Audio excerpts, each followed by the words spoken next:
You are absolutely encouraged to participate. Much of what I'm going to say is part of kind of a discussion, more of a discursive model. So if you have any thoughts on anything that I'm saying, or any questions or any criticism, feel free to interrupt me at any time and we can discuss this. To start, let me clarify something that maybe some of you have noticed. The title of the slideshow and what I'm going to discuss today is illiberal democracy in Europe, populism and the rule of law. This is a change compared to the title that you can see in the schedule, and the reason for this change, in title is that what I'm going to talk about today is part of an article that I'm writing. It kind of draws from that article. And while I was researching that article, I was rereading Aristotle and his Politics, as one does, and I kind of stumbled upon a passage that I think is extremely prescient when we talk about populism. And so I decided that today I'm going to change things up a little bit. I am going to talk a little bit more about Aristotle and about this Aristotelian framework, and I'm going to try and show you that we can use that Aristotelian framework to better understand or better kind of evaluate actions from populist regimes, and perhaps then go on to criticize inaction to tackle those attacks on the rule of law and democracy. So this is kind of what I'm going to discuss today. And this is a brief summary of what I'm going to discuss. I'm going to start with getting some definitions out of the way. So I am going to say a few things about right-wing populism, nothing much, nothing in depth, because I want to concentrate on the actions. So I want to focus on those attacks that threaten the rule of law, broadly constructed, and those attacks that threaten democracy, human rights, and so forth.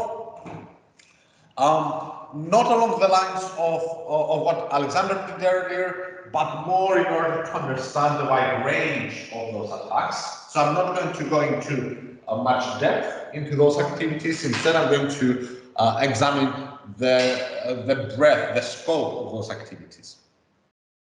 After that, I'm going to say a few things about what the EU has tried to do, and some comments on what it has failed to do. And I'm going to concentrate actually on the responses by populist regimes. So I'm going to concentrate on what populist actors say when they are accused of violations of the rule of law, violations of democracy, human rights, and so forth. And with those responses in mind, I am going to proceed and set out the Aristotelian framework. So I'm going to talk quite a bit about Aristotle and the way he conceptualizes the rule of law and democracy, because I think that this approach gives us a richer model of democracy and the rule of law that we can use, that we can utilize in order to understand those populist responses. And then I'm going to pick up on a few things that Aristotle has said to identify certain causes for the rise of populism, certain reasons for why populist leaders have come to power. So this is essentially what I'm going to try to do in the next 90 minutes or so.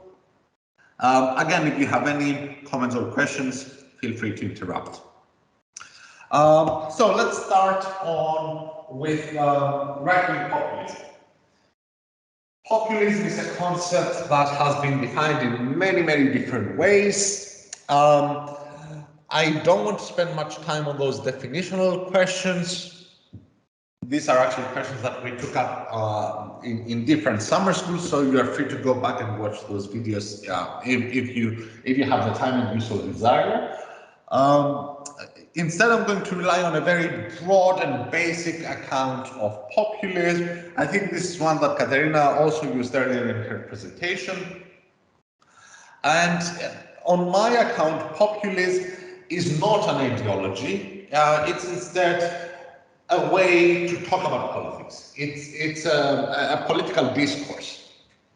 And the defining element of populism is the way in which it imagines a society divided into distinct parts, two distinct parts. On one hand, we have the people, and on the other hand, we have the elites.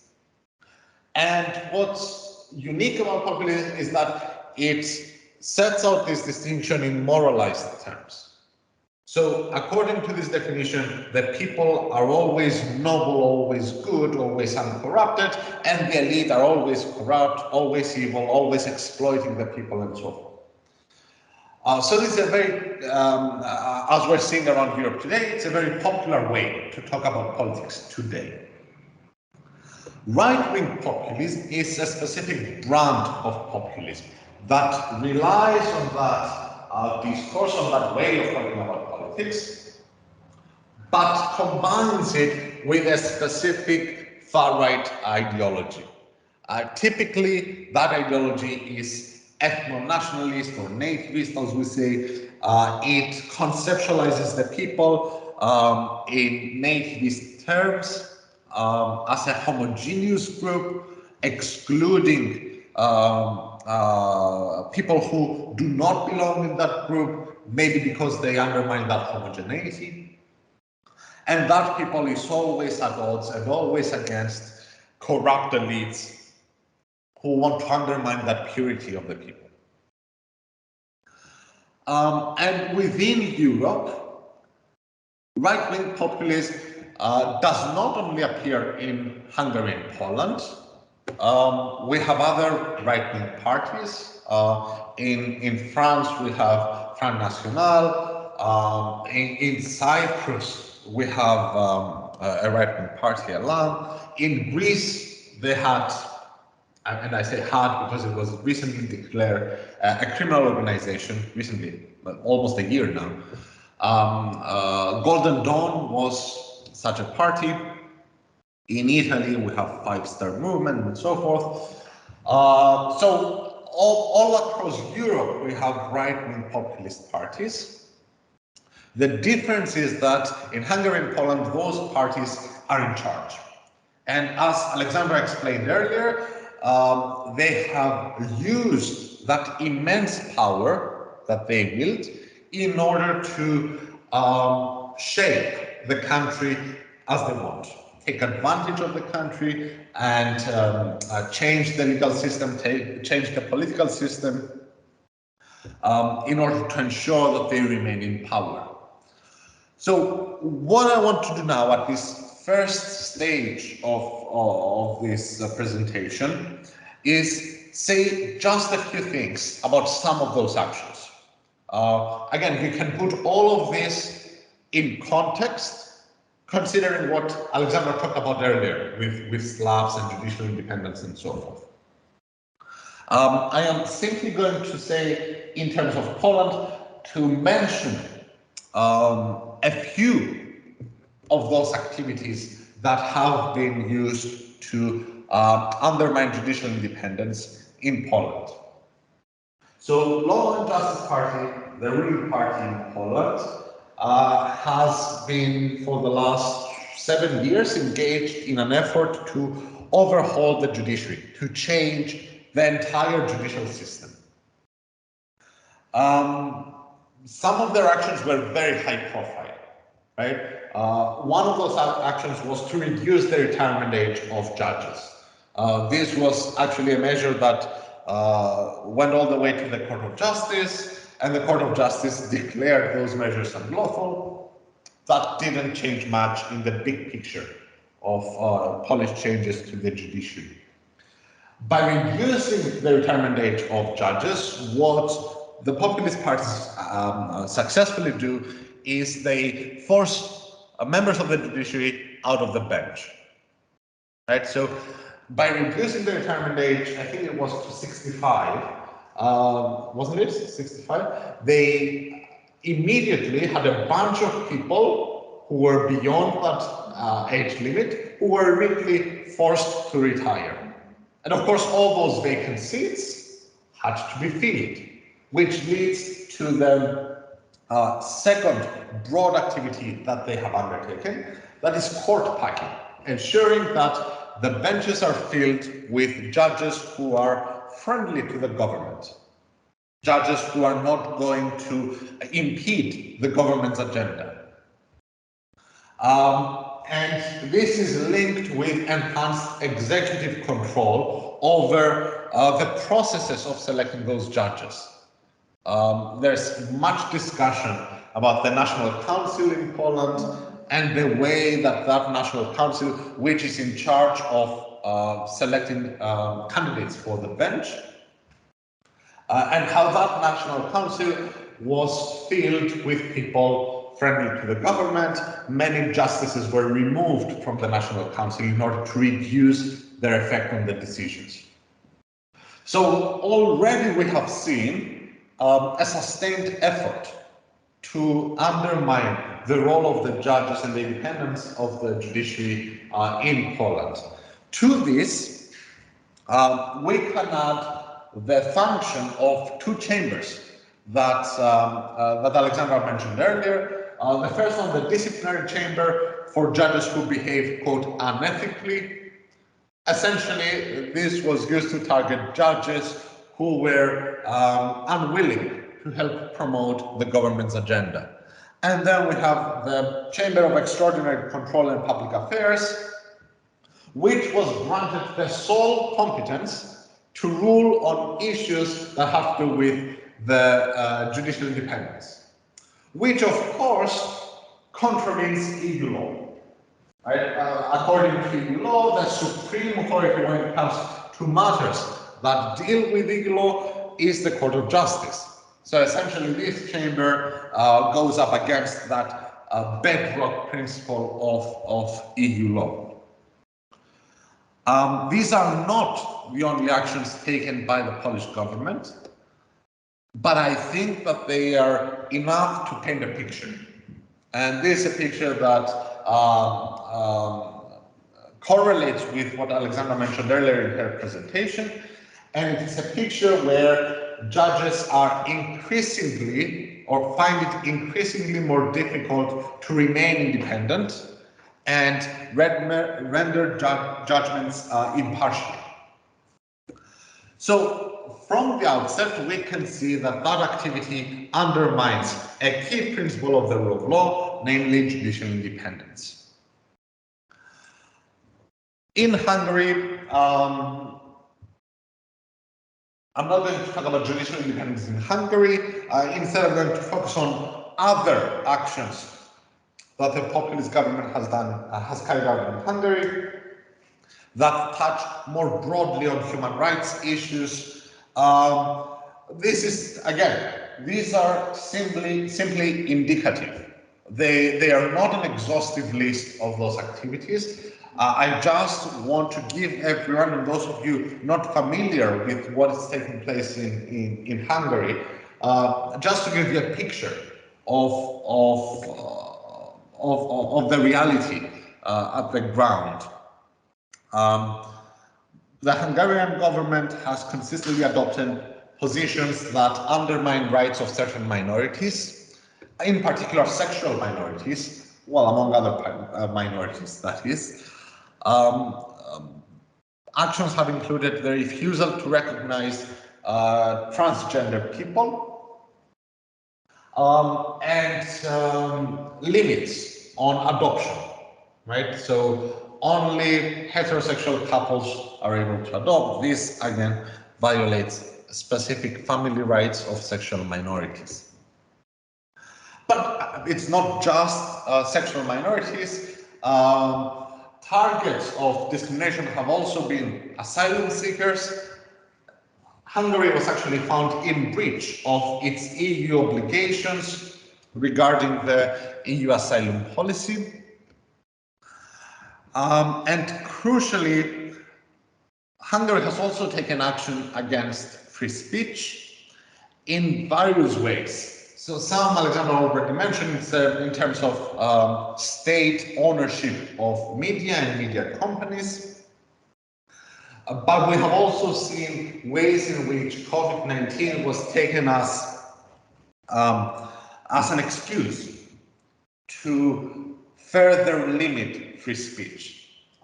Incidentally, this was not only in Hungary that happened, that we had legislation limiting speech that contradicts the government issued information regarding COVID. There have been legislations like this across Europe. The rationale behind those legislations is that they are there to tackle misinformation and fake news. But in Hungary, if we put this in the bigger picture, you can see that that legislation was used to target people who go up against the government in any way. And then, of course, something that was also raised earlier, attacks on academic freedom. The Lex CEU was a set of legislations, a certain piece of legislation that targeted the Central European University, which was a free university in Budapest, now no longer in Budapest, or at least part of it no longer in Budapest. They have moved to Vienna instead. So what we can gather from those examples that I've offered is that both in Hungary and in Poland, we have populist agents exercising political power and using that political power to erode the rule of law and rule of law protections, and also, as we're going to see, democracy and other human rights and other European values. And it's those two countries that have most often come up when people talk about rule of law backsliding in the European Union, and with good cause. Now, you might be wondering, well, if this is happening within the European Union, then what has the European Union done? The response is unfortunately not enough. The European Union has certain tools at its disposal, certain legal mechanisms that can be used to enforce EU law, and certain what we call soft law, non-legal mechanisms that, however, can be used to push compliance with EU obligations. Perhaps the most often used legal mechanisms are the infringement proceedings. So in these cases, the European Commission brings an action against member states that violate EU law. We have had such infringement proceedings in the past, successful infringement proceedings against both Hungary and Poland for different activities. Poland was found in breach of its EU law obligations due to the retirement age, reducing the retirement age of judges, for instance, and Hungary has been found guilty for their breach of EU asylum laws. But notably, the European Union has been reluctant to use, or for years has been reluctant to use, the infringement proceedings broadly. For years, the Commission has only used infringement proceedings for specific types of violation of EU law, and not extending that use to violation of, say, Article 2 of the Treaty on the European Union, which protects core European values, including the rule of law and democracy. Part of the reason why it has not done that is that there is another mechanism designed specifically to protect Article 2 values, and that is Article 7 of the Treaty on the European Union, the so-called nuclear option. The reason why it's called a nuclear option is because if the Article 7 procedure is carried towards the end, if it's carried through, if it's successful, then it could lead to the suspension of political rights for member states, which is considered one of the most severe punishments that the EU can issue. Article 7, however, is fundamentally flawed. It's flawed because in order to move to the next stages of Article 7, now I'm just simplifying the procedure, I'm not going through the entire procedure. You need unanimity in the Council, so you need all member states to agree, which is impossible when in the Council you have countries that have each other's backs, like Hungary and Poland, for instance. So Article 7 has been entirely unhelpful in tackling those populist activities. And then the last legal mechanism, the most recent legal mechanism, is the conditionality mechanism, the rule of law regulation. This was a regulation adopted back in 2020, designed to protect the rule of law explicitly. So according to that regulation, if a member state of the EU fails to protect the rule of law, then funds will be withheld. So no funds will go to that member state. A few months back, this mechanism was declared lawful and in line with the treaties, according to the Court of Justice. However, it hasn't been used, has not been used by the European Commission. As a matter of fact, the European Parliament has brought an action against the Commission for its failure to rely on the conditionality mechanism. So what we can see from this is that there's much that the EU could possibly have done and much that the EU has not done to protect the rule of law and other European values in Poland and Hungary, and things that the EU has not done over the years. Right? So I'm not just talking about this year or last year, I'm talking about the last 7 or 8 or 9 years. In terms of the other soft law mechanism, I can only mention here the annual rule of law report by the European Commission. This was heralded back in 2020 as evidence of the commitment of the EU and of the Commission to the rule of law. The report offers chapters on each member state, but it has not up to now offered concrete recommendations, and it does not have an enforcement mechanism to ensure that those recommendations are met or if the situation is monitored in any way. So if we kind of take together everything that I've talked about for the last 20 minutes, we can see that there's much that is being done in Hungary and Poland that violates the rule of law and democracy, and the European Union cannot do or has not done nearly enough to combat that. Now, you might be wondering, well, how has Hungary and Poland, respectively, responded to those accusations?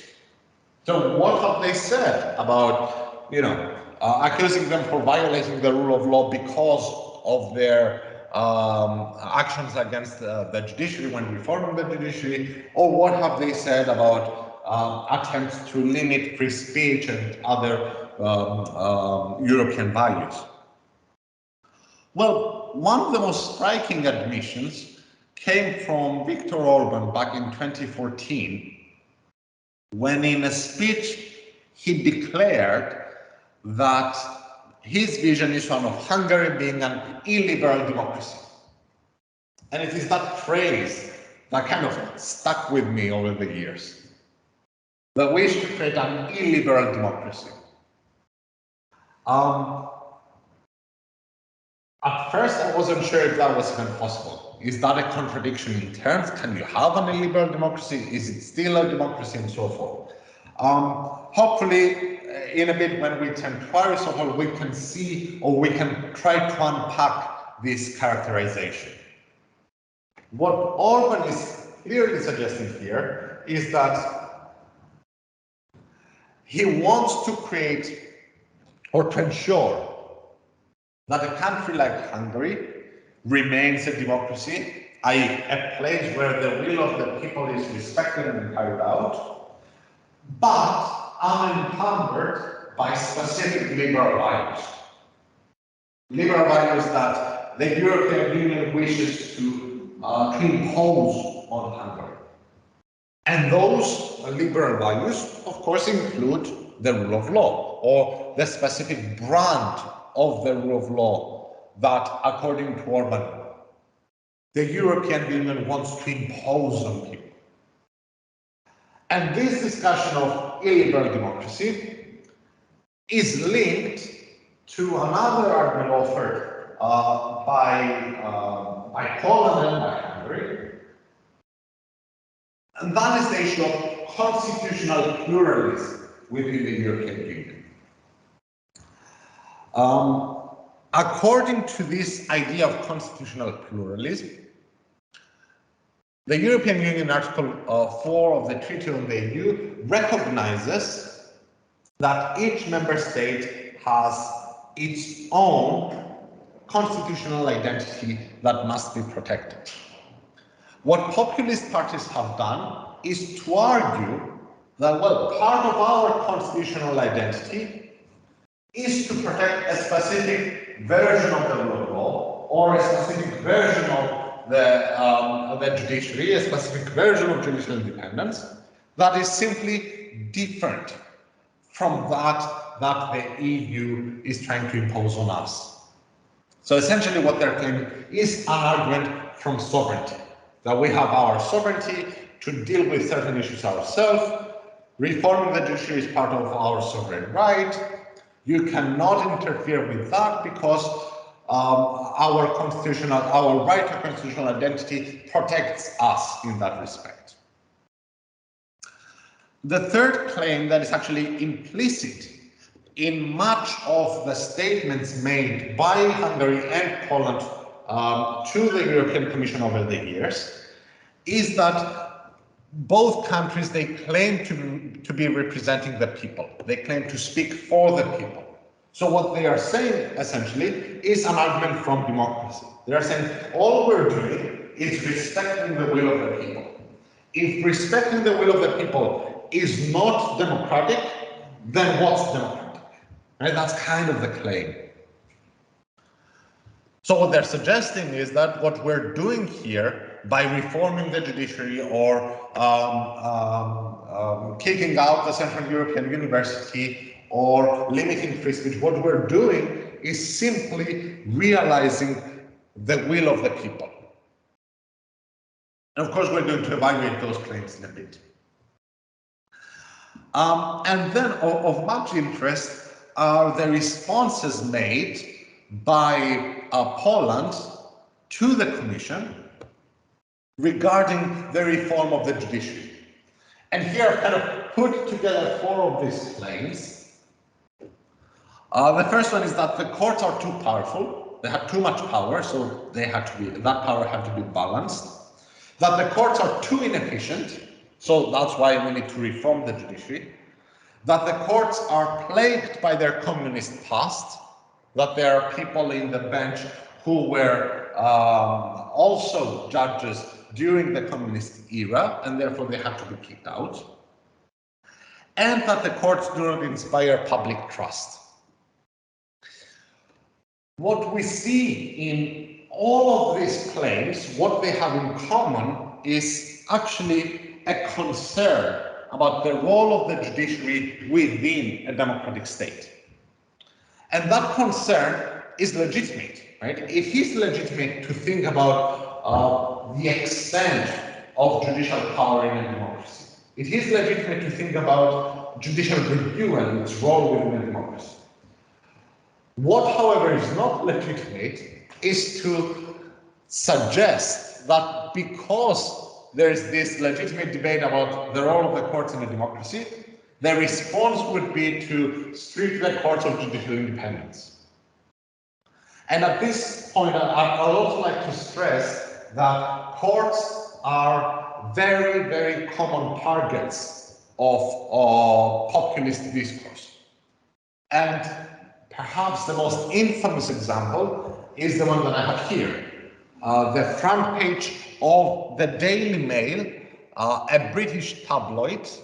I don't even want to say newspaper, but be that as it may, it has the faces of the three judges who ruled on the Miller case, a case that looked at some aspects of the process of triggering Article 50 and therefore the UK leaving the European Union. So this was a case within the context of Brexit.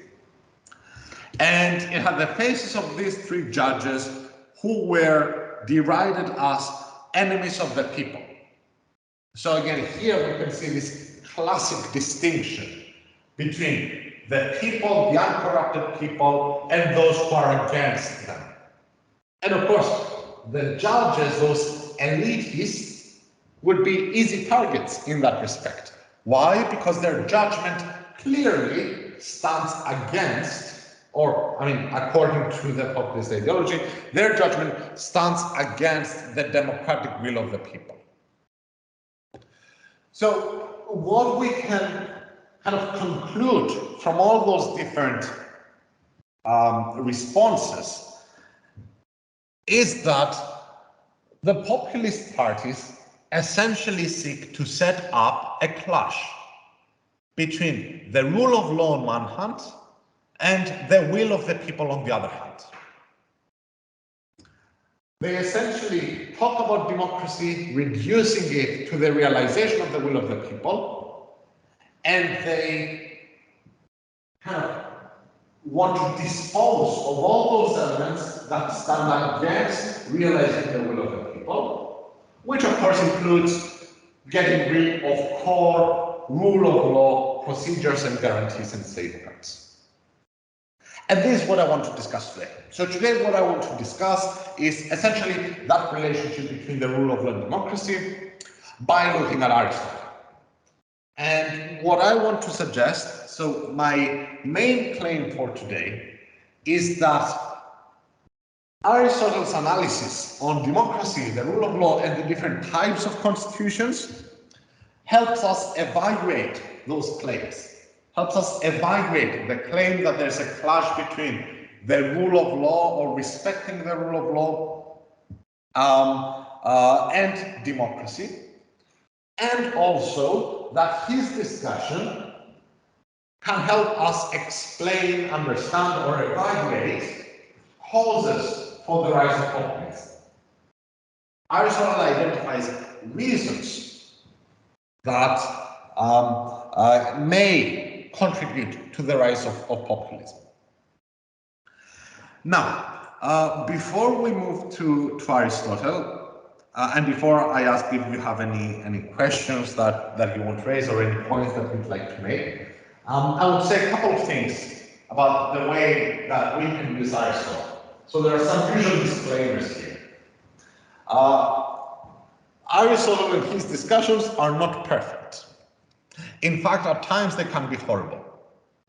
For those of you who are not familiar with Aristotle, Aristotle thought that by nature there were people who are inferior and people who are superior by nature, right? So he calls that the natural superiority of certain people. Women, for Aristotle, are inferior to men. Slaves, or okay, for Aristotle, there is such a thing as natural slaves. So some people are born better suited for slavery than others. Greeks are superior to non-Greeks, naturally, right? So immediately we can be troubled by some of the things that Aristotle has to say. Those distinctions, incidentally, also come up when he talks about citizenship, right? For instance, he says that, citizenship will be be given to men and women, natural born, but women can only exercise some functions of citizenship, so they cannot participate in politics. Others not suited for citizenship at all, they cannot be citizens. So immediately we can see that relying on Aristotle can be hugely problematic. But having said that, this hasn't prevented people to talk about Aristotle and rely on Aristotle's substantive criteria of citizenship and his content of citizenship to offer, sometimes quite progressive accounts. Right? We have, for instance, feminist philosophers that rely on Aristotle. Marcia Homiak is an example. Martha Nussbaum. Hannah Arendt relies on Aristotle's model to talk about citizenship. So when we talk about Aristotle, of course, it's imperative to have in mind those limitations, but this shouldn't prevent us from engaging with Aristotle. Okay, so is there anyone who'd like to ask something or contribute something or any clarifications that you'd like before we get into the good stuff?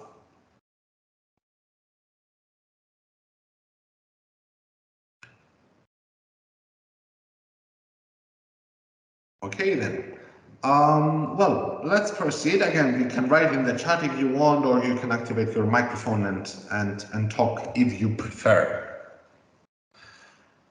So let's start with Aristotle's discussion on democracy and the rule of law. Aristotle offers one of the first in the Western world, one of the first accounts of the rule of law.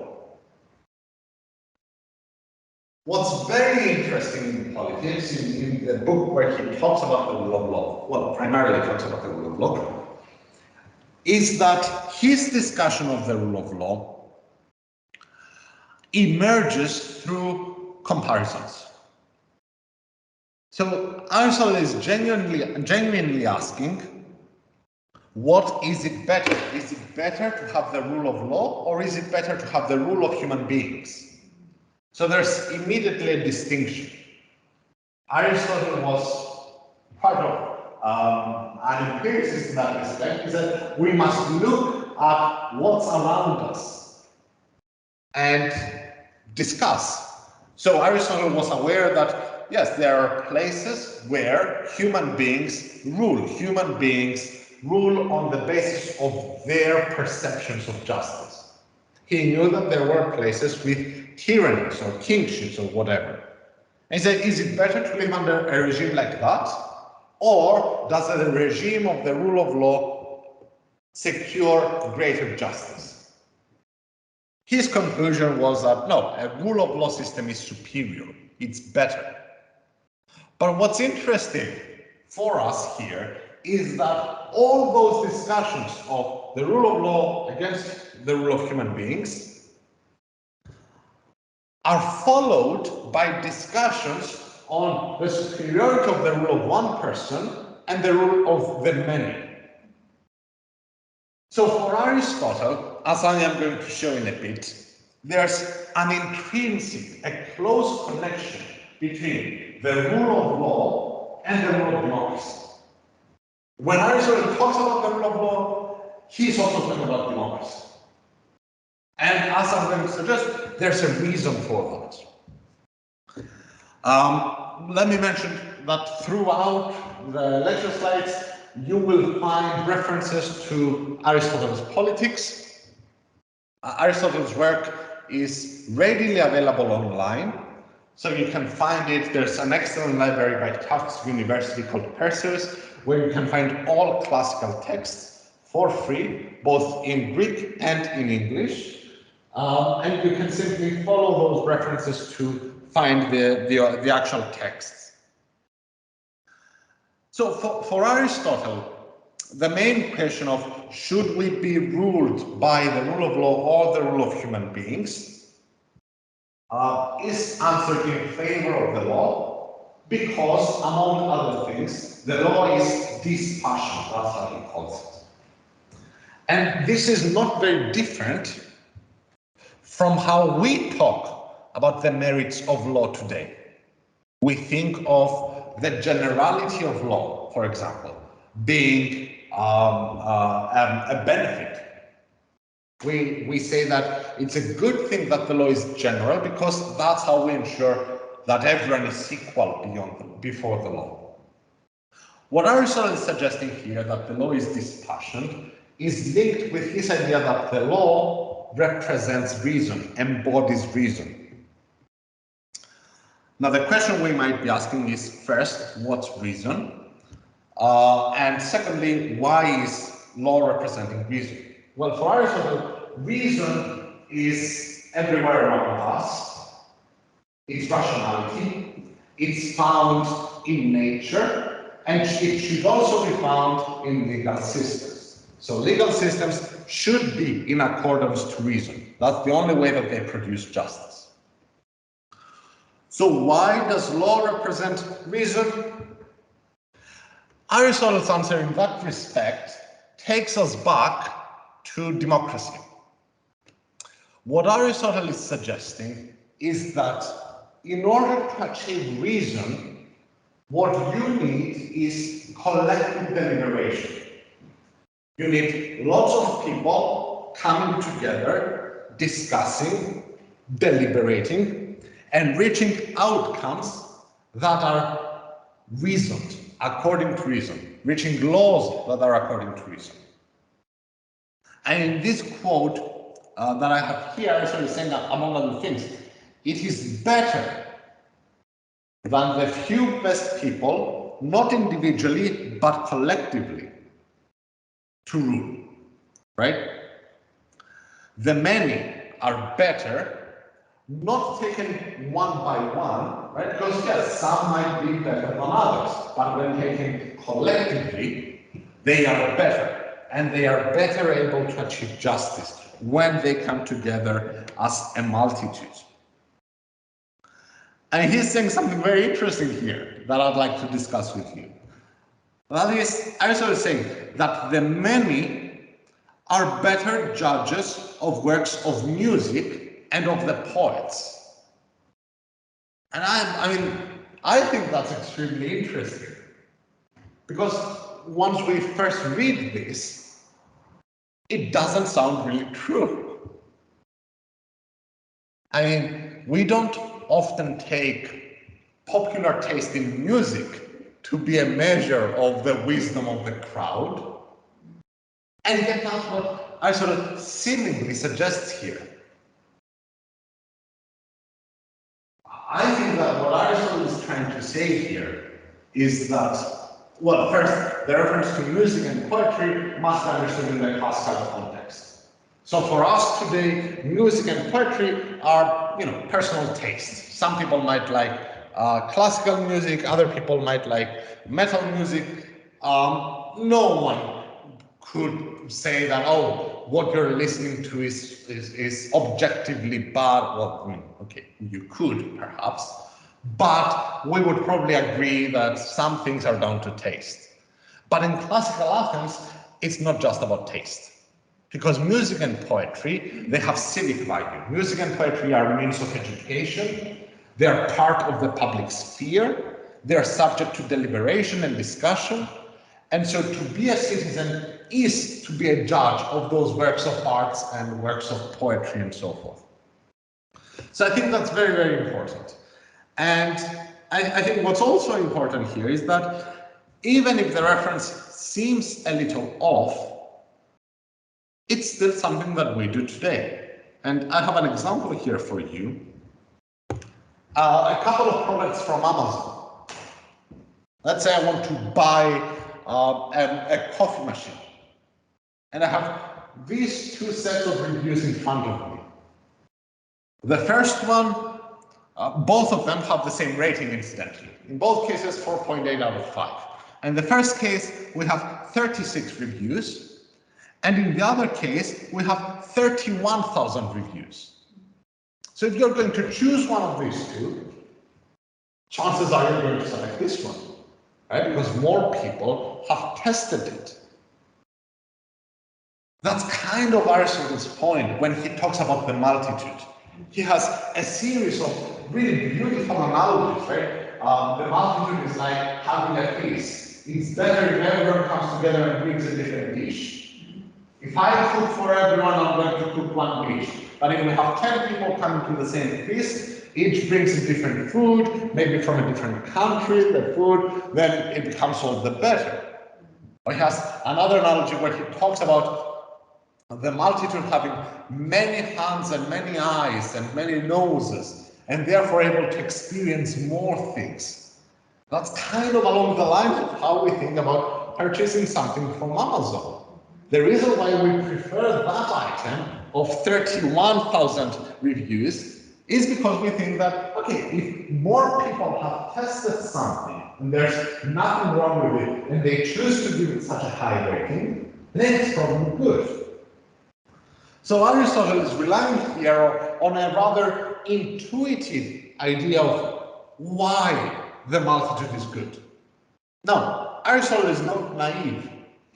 He knows that the multitude can do horrible things. And he does talk about that in a bit. But here, what I want to stress and what I'd like to point out is that for Aristotle, there's something necessary when we talk about reason in politics to talk about democracy in politics. And another interesting feature here is the word that Aristotle is using for logos, the Greek for reason. The Greek word is logos, which translates to reason, but it also translates to speech. So the same word is used for speech and for reason. And that's because for Aristotle, you can only get reason, you can only achieve reason through speech, through engaging with other people and discussing. So for Aristotle, it's not a solitary activity.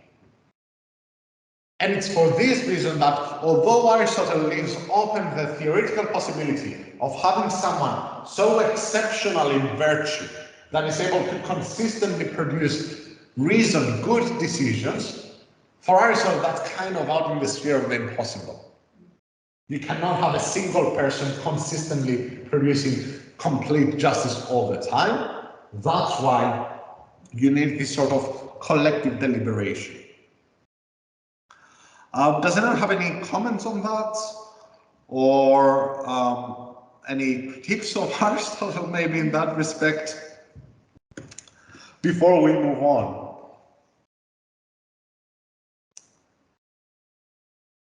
Okay, well,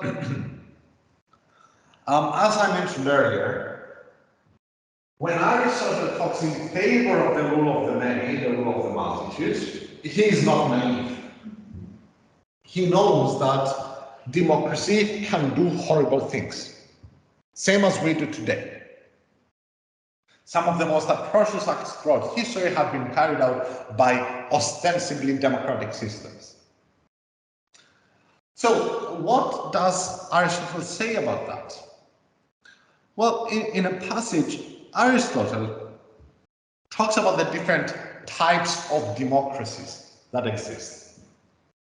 So immediately, this classification, this identification of different systems of democracy invites us to rethink some of these suggestions that were made by populist leaders. If, for instance, Orban talks about illiberal democracy, then immediately a question that comes to mind by looking at the Aristotelian framework is, well, what kind of democracy are we talking about? Because what Aristotle is suggesting is that there are actually many types of rule of law democracies, so democracies that combine rule of law protections, democracies where the laws rule, not the people. And there's also a type of what he calls, well, he doesn't call it that, a type of majoritarian democracy. A type of democracy without the rule of law. A type of democracy that removes rule of law protections and instead only retains the majoritarian component. For Aristotle, this is the worst type of constitution. Actually, as he says in the extract that I have listed here in the next slide,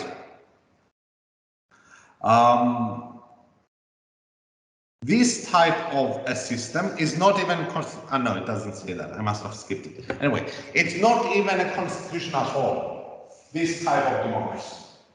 A democracy that reads the rule of law component and only retains the majoritarian component is not even a constitution, not even a political system at all. And it's the analog of tyranny. And here, Aristotle anticipates Alexis de Tocqueville, who centuries later talked about the danger of the tyranny of the majority. And that's exactly what Aristotle is suggesting here. What Aristotle is saying is that there's a grave danger to justice and to reason when we have a majoritarian system where whatever the people want becomes law. That's what he's saying here.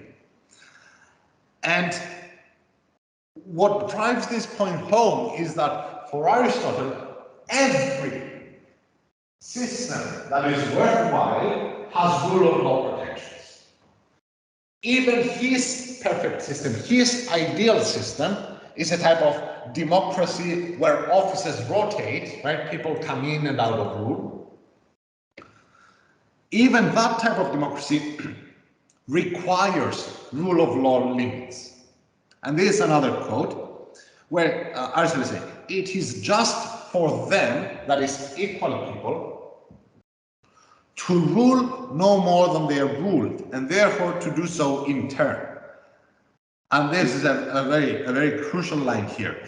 But this is already law, for the organization is law. So the organization of a political system is already part of what we understand as the rule of law. To have the rule of law is to have this sort of constitutional arrangement, setting up the distribution of political power. So for Aristotle, it's very clear here that you cannot have a constitution, a political system, without the rule of law, without having the law organizing political power and limiting it. And so what he's saying is that it is more choice-worthy to have law rule than any of the citizens, even if those citizens are exceptional. It's better to have the law rule, even if it is to have certain people rule, they should be selected as guardians of and assistants to the law. So what he's suggesting here is that when you have people exercising power, when you have people making law, for instance, even then they should be guardians and assistants to the law. So he is not dismissing the fact that people make decisions in a democracy, actual people make actual decisions. He's recognizing that, of course, there's discretion. The laws don't give an answer to everything, but what he's saying is that the laws set the stage, they set the background. And it is within that background that justice can be served, because decisions are rule of law decisions. So, what about those democracies that are without the rule of law? And this is the extract that I mentioned earlier, where Aristotle is very relevant to populism. Because what he's saying is that another kind of democracy is one where the multitude has authority, not the law. This arises when decrees have authority instead of laws. And this happens because of popular leaders. The original Greek word here is demagogos, essentially demagogue. Right? So what he's saying here is that in a democracy without the rule of law, the problem is that the law does not rule. So who rules? It's the will of the people through decrees, which are different from laws, right? Laws, the Greek word nomos, which encompasses written legislation and also customary law, and is different from decrees, which are ad hoc decisions. So what Aristotle is saying is that in those cases where the will of the people is all that matters to have law, that's where demagogues come into the picture. That's where they arise. For in polis that are under democracy based on law, popular leaders do not arise. Where the laws are not in authority, however, popular leaders arise, for the people become a monarch, one person composed of many, since the many are in authority not as individuals, but all together. A people of this kind, since it is a monarchy, therefore a majoritarian system acting as a tyrant, seeks to exercise monarchic rule through not being ruled by the law and becomes a master. A democracy of this type is the analog of tyranny amongst the monarchies. So what Aristotle is suggesting here is that in democracies that are without the rule of law, what we have is popular leaders coming into the picture, giving effect to the unmitigated will of the people, resulting in decrees that are not bound by any rule of law restriction. So they become tyrannical. They're like the rule of the master, not subject to any limits. And I think it's extremely interesting how this part here so presciently talks about demagogues coming into the picture and acting in ways that diminish the system existing into this kind of tyrannical democracy. And here Aristotle continues on demagogues, on populist leaders. They are responsible for decrees being in authority rather than laws because they bring everything before the people. So everything becomes the subject of the popular will. Everything will be decided by the people. This, of course, reminds us of response to my populist party saying that, oh, it's for the people to decide if we're going to reform the judiciary. It's the will of the people that will keep seeing you out, or something along those lines. The fact that they bring everything before the people, therefore, results in their becoming powerful because the people have authority over everything and popular leaders have it over the people's opinions, since the multitude are persuaded by them. So here it's that demagogical element kicking in, right? If you give all the authority to the people and you can sway the people by talking in certain ways, then all the power comes to you. This kind of democracy is not a constitution at all, on the grounds that there is no constitution where the laws do not rule. And here I have a couple of pictures that I think are very, very telling, because they show how Aristotle's works resonate. On the left, you can see Alcibiades, who was a very, very famous politician, Athenian politician, who was an extremely gifted orator. And he managed to sway the people into taking action that was extremely detrimental for Athens in the long term during the Peloponnesian War. And here you can see Trump, who, although not a gifted orator, he is a gifted communicator. And through demagoguery, he was able to be elected president of the United States. I also have something to say about that in a bit. And also sway the people into take actions that are against their interests, presumably, or against the very essence of a rule of law democracy. But we'll get back to that in a bit.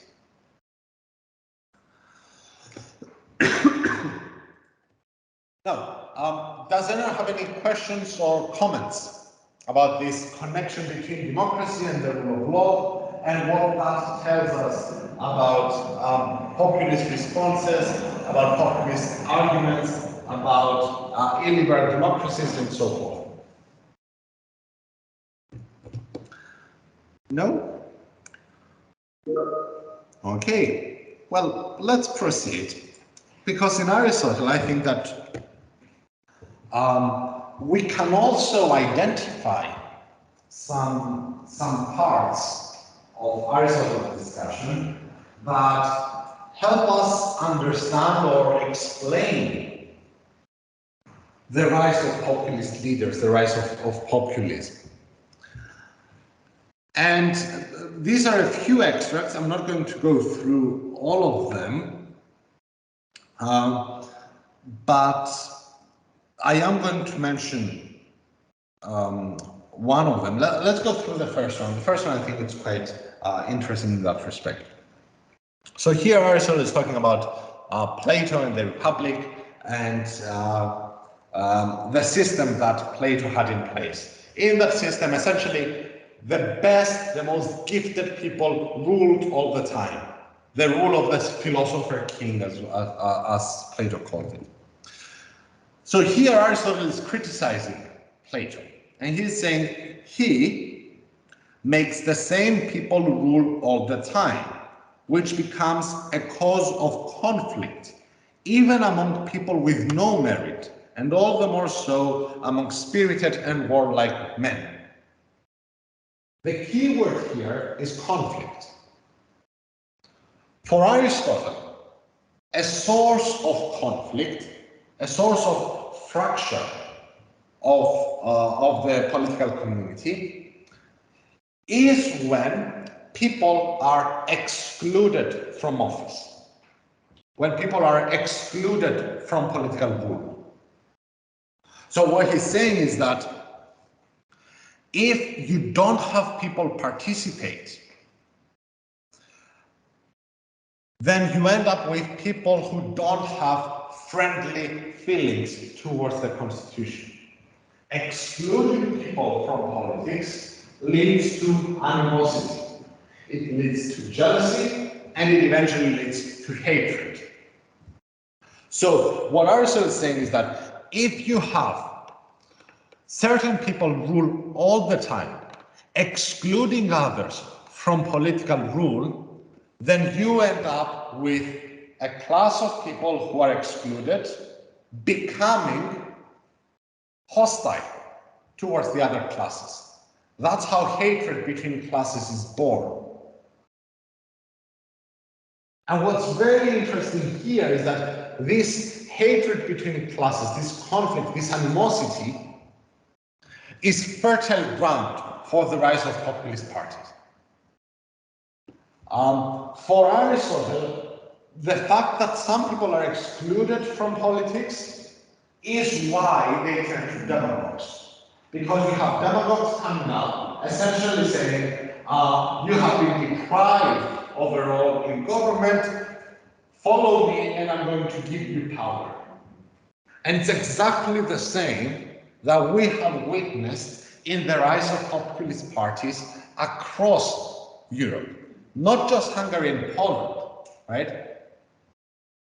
Classical populist discourse turns to the people and identify them as excluded from political power. The common claim is that, oh, the elites are exercising political power, you're not.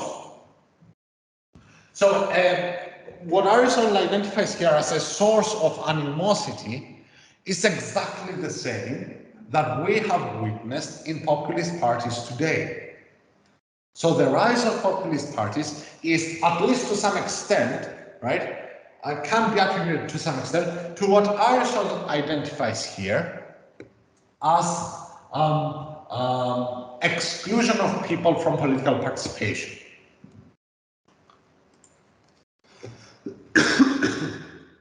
And he goes on, right? For a state in which a large number of people are excluded from office and are poor must of necessity be full of enemies. So here Aristotle recognizes an additional element that contributes to animosity and therefore to the rise of populist parties, what we would call today the economic situation of people. Because here what Aristotle is saying is that, oh, we have people who are excluded from politics who are also poor. So their economic state has something to do with it. And this resonates with the rise of populism we saw in the aftermath of the financial crisis. Incidentally, not just right-wing populism, but also left-wing populism. In Greece, for instance, we have the left-wing party of Syriza employing this type of populist discourse, talking about the rich elite against the poor people. And interestingly, those two elements, the political power component and the economic component, are combined. They're linked together. So if we look at, for example, the Occupy movement, the Occupy Wall Street movement in the 2010, 2011, that movement combined those two elements. It talked about the 99% of the people going up against the 1% of the rich elites who hold all the wealth. But they also talked about how that economic disparity translates into political inequality. They talked about how people with many resources are better able to influence political decision makers. So what Aristotle recognizes here as two sources of faction, political exclusion and wealth, are also sources of faction today. And we have seen them in practice. Other elements of faction that Aristotle recognizes, well, some of them will be too familiar. One of the causes of faction that he identifies here is acquisitiveness of public funds, or to put it in common English, corruption. Aristotle talks about people becoming hostile when they see or when they feel that those in charge take advantage of their position to steal public funds, to steal money. And of course, corruption has been identified as a key reason for the rise of populist parties. And this was the case in Hungary, for instance, where there was corruption for many years. And that corruption led people who were disenchanted by the ruling political agents, led them to the extreme, someone like Orban. Now, of course, Orban continues this tradition of corruption, but he has successfully transformed his appearance in front of the people as someone fighting corruption. And we can see analogs of that everywhere in the world, right?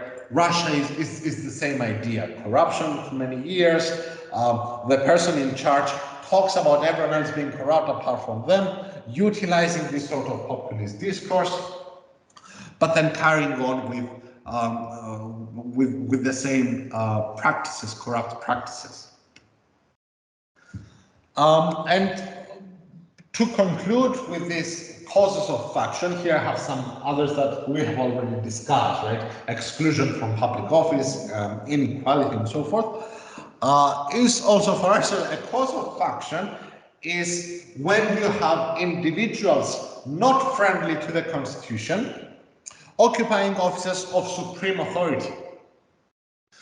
How can we translate that into something that applies to us? Well, when you have individuals who don't respect core constitutional values, like rule of law values or human rights, being in charge, these causes further faction. And when we think of, let's say, Donald Trump in the US coming into authority, occupying the most prestigious office in US politics, he was certainly not friendly to the Constitution, right? He explicitly, conspicuously acted against constitutional values of rule of law and human rights and human dignity and so forth. So for Aristotle, that's another key cause of faction that provides fertile ground for the rise of populism. And now to conclude, one other discussion that Aristotle offers that is kind of insightful in that respect is his discussion on preserving constitutions. And one of the things that I want to stress here in this analysis of the Aristotelian framework, kind of try to combine the initial discussion on democracy and the rule of law and the later discussion on the causes of populism. Because what Aristotle is essentially suggesting when he talks about maintaining constitutions, ensuring that a democracy does not devolve into a tyranny or majoritarianism, is about incorporating people in government, essentially ensuring that people are given a role in political power. Strong democratic institutions, then, seem to be essential to maintain what we can understand as rule of law democracies, democracies of the rule of law. Without those strong democratic elements, so without avenues of political participation, or without creating and maintaining a democratic ethos that pushes people towards participation, what you or anyone is going to end up with is a system that will eventually create conflict, create faction, create animosity, and therefore provide an opportunity, provide a chance for a populist leader, a demagogue, to jump in and take political power for themselves, to use for their own means and so forth. Another element that he proposes, and one that we often see in recommendations made to all democratic systems around the world, is transparency. And Aristotle has a very interesting passage where he talks about the transfer of money should take place in the presence of all citizens, and copies of the accounts should be deposited with each clan, company, and tribe. That's Aristotle's solution to the problem of corruption. The way to ensure that public funds are not misused is to essentially have everything done in the open. And in liberal democracies, we talk quite often about transparency. And we talk quite often about ways in which measures should be taken to ensure that political power is not abused, that procedures are transparent, that they are not the result of sectional interest or external influence, and so forth. So, to conclude, a few things that I hope to have stressed, and again, I look forward if you have any questions or critiques or anything that you'd like to offer, please go ahead.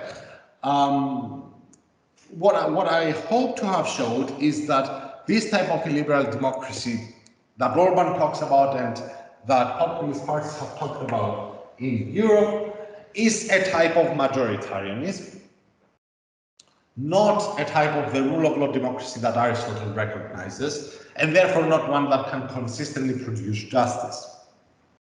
This type of majoritarianism is inimical to the rule of law, it's against the rule of law, it violates the rule of law, and it helps explain the situation in a country like Hungary, where we see this populist discourse of relying on the will of the people and seeking to remove or destroy any obstacles to the will of the people, which of course translates to limiting or removing anything that limits the will of the people, such as the rule of law. The rule of law, which one of the main functions of the rule of law is acting as a bulwark, acting against protection, against the abuse of the power of the majority. So it's unsurprising that the illiberal democracy that Orban talks about is a type of majoritarian system that seeks to remove any and all rule of law restrictions in order to ensure that the unmediated will of the people is realized. What we can see from Aristotle's framework is that there's a deep connection between democracy and the rule of law. So when we talk about violations of the rule of law in those in Hungary and Poland, for instance, it's not just a violation of the rule of law, it's also a diminishing of democracy and of democratic procedures. It's not surprising, in my view, that countries like Hungary and Poland are not limited to attacks on the rule of law. They're not limited to simply undermining the independence of the judiciary. This comes hand in hand with attacks on democracy, attacks on free speech, and attacks on the ability of citizens to participate. Slaps are just another example along those lines. And the last point that I wanted to make here is that disintegration of political systems and the concomitant rise of populism comes about when political power within a political community is not inclusive, is not distributed correctly. So when we have a political community that excludes part of the people from political processes, then this is a political community that provides fertile ground for the rise of populism. Again, I don't mean to suggest that this is the exclusive reason for the rise of populism. I'm not suggesting that if we have a proper democratic system where everyone participates, there will be no populist leaders or there will be no rise of populism. What I am suggesting, however, is that if we have a system where there's this exclusion of people from political processes and public participation, then we end up with a system that is endangered in a sense. That is subject to faction, subject to conflict, and therefore a system that might be susceptible to the charms of a populist leader swooping in to exercise power for their own interest or against the interest of the people and so forth. So that was kind of my input on this debate. If you have any other questions, please feel free to address them. We do have a comment in the chat. So let's see.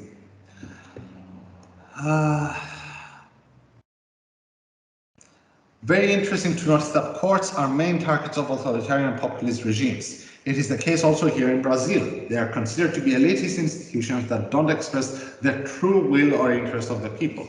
Courts, and especially constitutional courts, have a counter-majoritarian role, but indeed they are in general elitist institutions.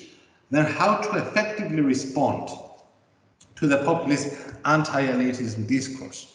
Do you think this could encourage a broader debate on judiciary reform in order for courts to become more open, democratic towards people through mechanisms like to integrate public audiences into the practice of courts, election of judges by the people, and racial and gender diversity in the judiciary, or do you see some danger in this path?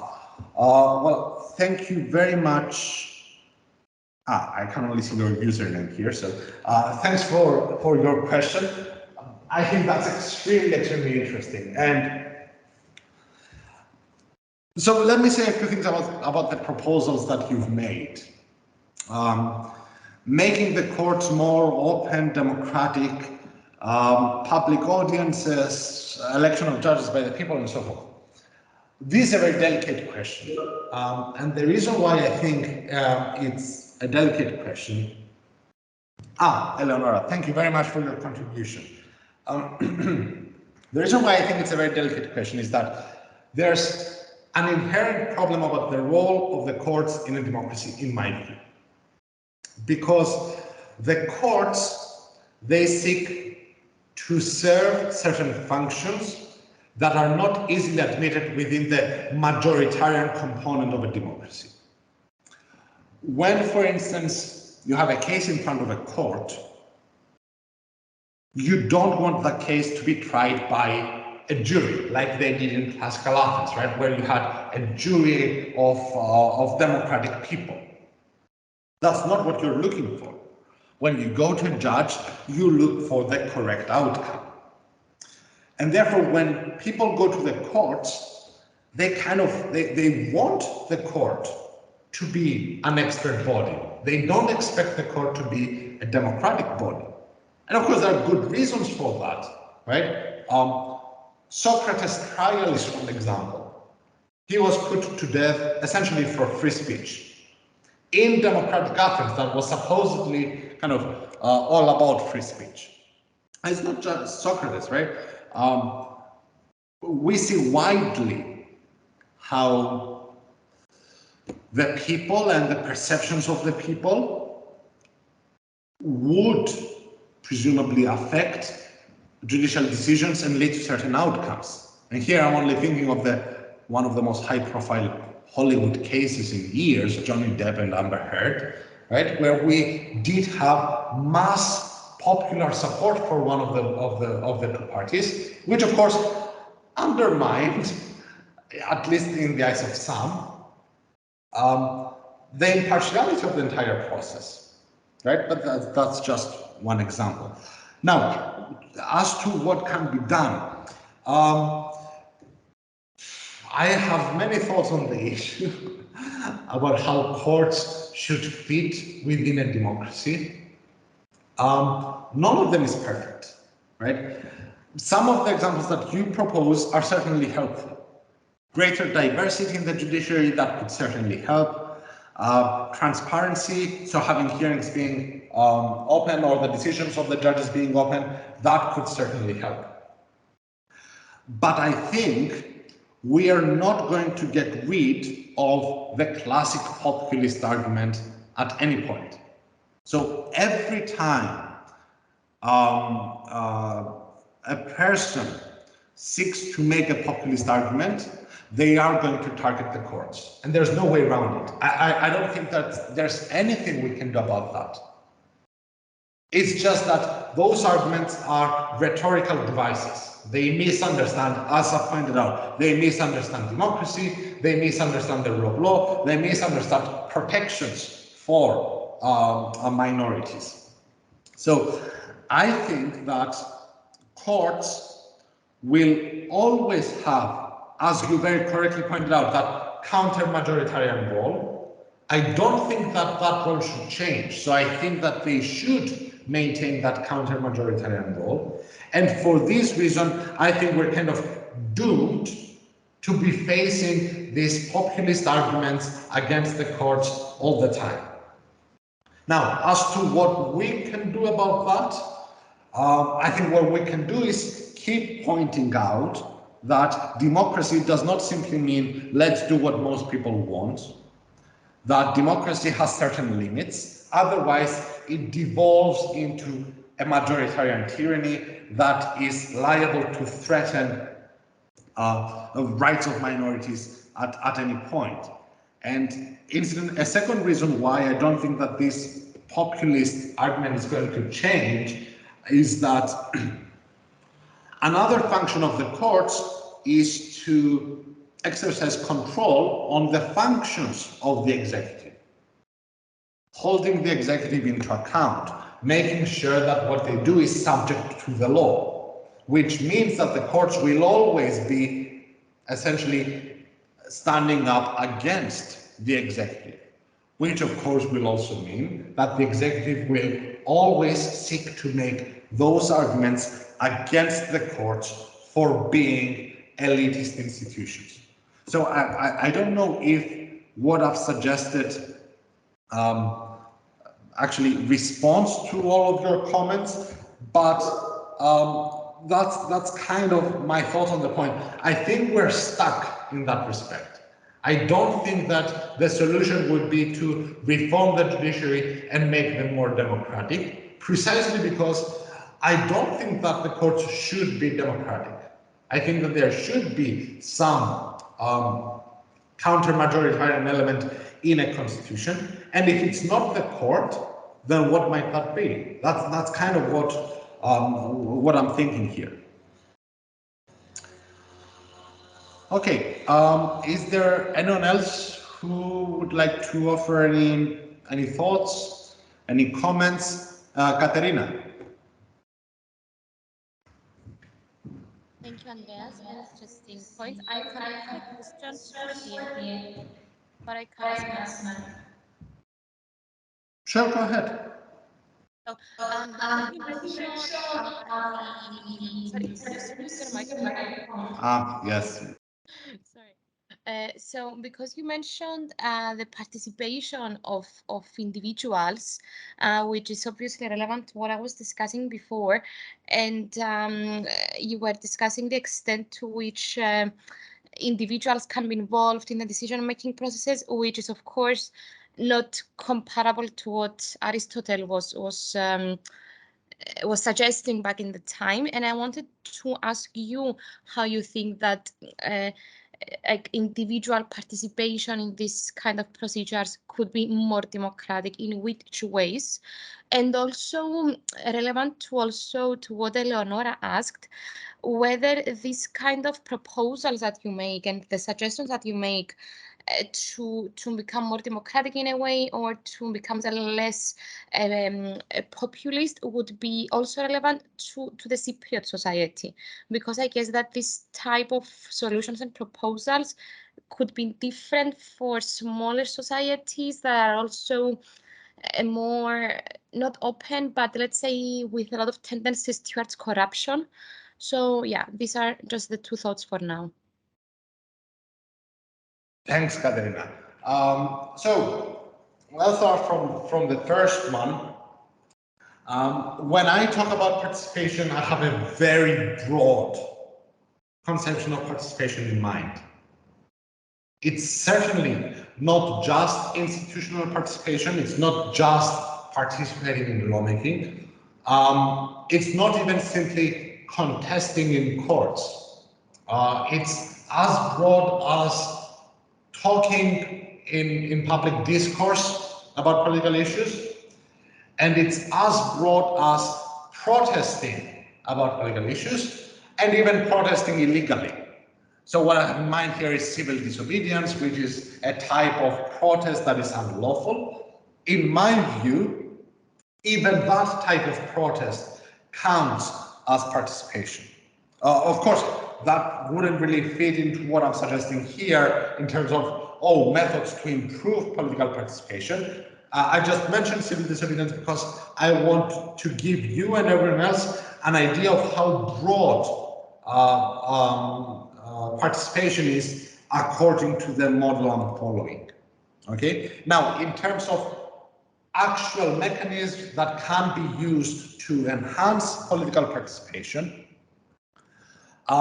this could be varied. So it could be using or utilizing citizen assemblies, which is something that has been used in Ireland and in Canada, where you have small assemblies of randomly selected people coming together, receiving presentations and evidence by experts on certain issues, then deliberating and deciding and making certain proposals to legislatures.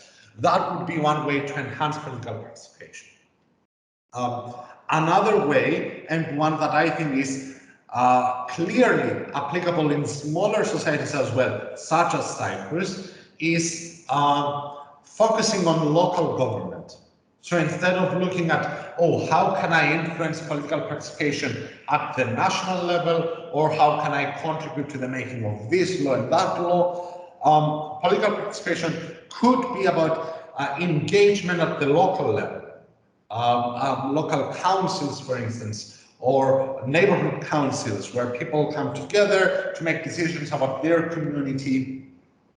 Those are, in my view, kind of the lowest level of institutional participation that we could have in a society.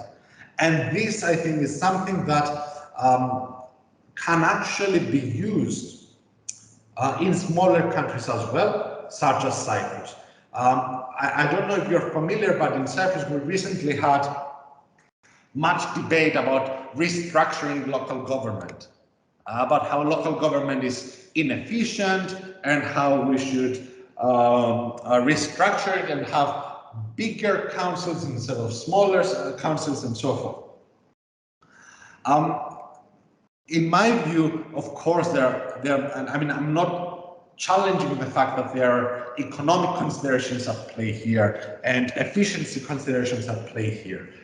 But what I think is that our emphasis should be in restructuring the processes and the workings of local community, instead of simply saying, oh, okay, this small community here is inefficient, let's remove it, and it becomes incorporated into a bigger community.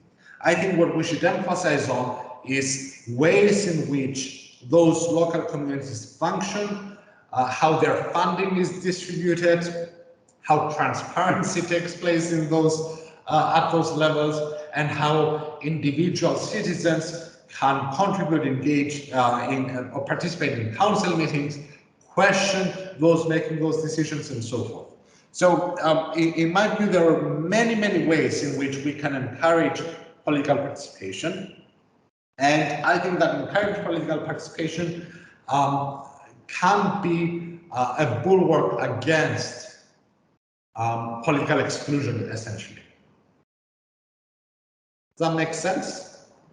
Yes, it makes sense, provided that people are also willing to become active citizens, which is what I was discussing before. But yes, it makes perfect sense that focus on more local structures sounds like more suitable for smaller communities and societies. Yes, I think that's absolutely right. And getting people to participate is a task in and of itself, right? And it's precisely for this reason that when we think of paradigmatic democratic countries, one of the elements that those countries can demonstrate is a democratic ethos. That is some sort of history of political participation engagement that is built over the years. And for that, what you need is a legal framework. So you need laws that facilitate it. And then over the years, an ethos is built. So it's a very long process. And I think you're absolutely right. In Cyprus, we do actually have a lack of that democratic ethos. And I think it's also the same, not just in Cyprus, but in many, many, many countries across the European Union. Post-communist countries, for instance, probably had that lack of democratic ethos, and combined with shortcomings of their political structures, that led to political decline. And in countries like Hungary and Poland, that led to the rise of populist parties. So I think all of that is clearly connected.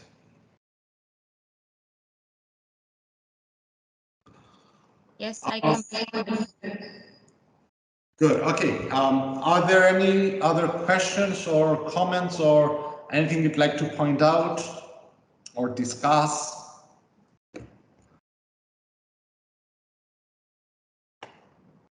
Okay. Well, with that, I'd like to thank everyone for joining us today. Tomorrow we're going to have our second part of the summer school. Again, workshop and lecture and then a roundtable discussion. So hopefully that should be also interesting for everyone. I look forward to seeing you tomorrow as well. And thanks very much for joining us today. I'm going to now stop the recording.